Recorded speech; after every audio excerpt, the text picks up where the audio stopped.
আল্লাহ তোফাজ্জল জীবনে শান্তি পায় নাই, কষ্টই পেয়েছে। ও আরশে আজিমের মালিক, তুমি তাকে জান্নাতের সুউচ্চ মাকাম দিয়ে এই কষ্ট, আমাদের রক্তক্ষরণ, আমাদের চোখের পানি একটু আলামিন। এখন জানাজা হবে, জানাজার পরে আমাদের রেলি হবে। আল্লাহ তাআলা আমাদের জানাজার মধ্যে সকলকে অংশগ্রহণ করার তৌফিক দান করুন। এটাই বড় দুর্বিষহ লাগতেছে যে একটা ছেলেকে কিভাবে নির্যাতন, কিভাবে রক্তাক্ত হতে পারে। আমার মনে পড়ে যারা তোরা শিক্ষিত হয়েছে যে ভাই তোমার এহসাস পেয়েছি যে এই তোফাজ্জল তোমার গ্রামের, আমি বলতে মনে হয় আর শান্তি হইল না। দেশের যে চোখের পানি, এই পানিতে হয়তো তোফান, এই জন্য সবাই বলেন আমিন।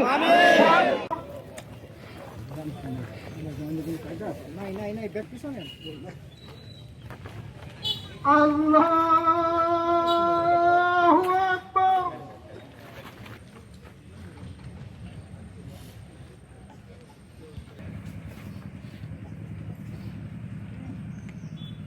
আল্লাহু আকবার।